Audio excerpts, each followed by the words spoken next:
Hello, Mortem here. In today's video I want to show you how to perfect block in this game. There is a substantial difference between this one and Souls-like games similar to this. Some games, like Sekiro for example, want you to tap the button, but in this game you don't want to do this. The frames for the perfect block depend on this animation. If you do not hold the button, the animation is going to be very limited in frames. This leads to a very tight perfect block window. It is not dependent on the enemy. It is dependent on your weapon and how you utilize the block. See how your character is positioning into this form at every single instance. See the ripple going through his body. Those are the frames you're looking for.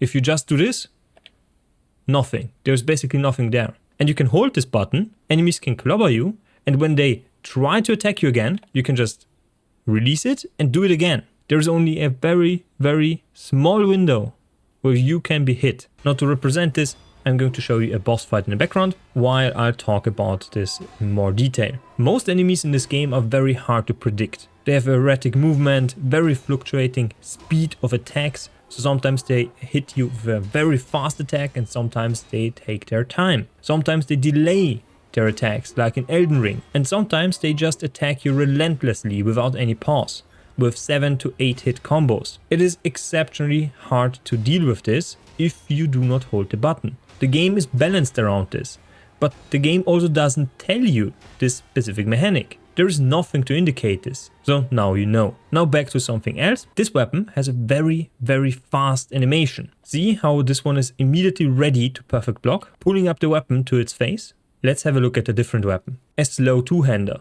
For this one, when we look at the weight, we have a 59%, so we are in the medium range. When we look at the other weapon, we have 58. So both weapons do not go into the slightly overweight range. This means nothing should affect the perfect block timing, right? Well, actually no.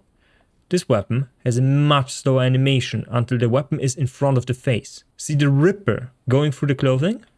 The first one, that's the perfect block timing. This weapon has a slower animation. There's a slight delay before this weapon can perfect block. So you need to predict more with specific weapons. Now look at this. One-hander, very fast, right in front of your face. Now this weapon also has something very neat. The art of this one is also a perfect block. So you can use your perfect art, so fabled art, to block attacks. And it's very generous. There is a massive frame bonus. So that's the umbrella from the second boss. And then you have the Aegis, which is basically the same as the umbrella. You can perfect block basically every hit with this one. Consumes a little bit of Legion, but those are the types. So you need to hold the button. You need to hold the block. So this sums up the video. If you found this one helpful, please leave a like. Comment down below if you have any questions or remarks. Subscribe if you haven't already. And you can join the channel membership or leave a donation if you have the spare coin. See you next time and bye.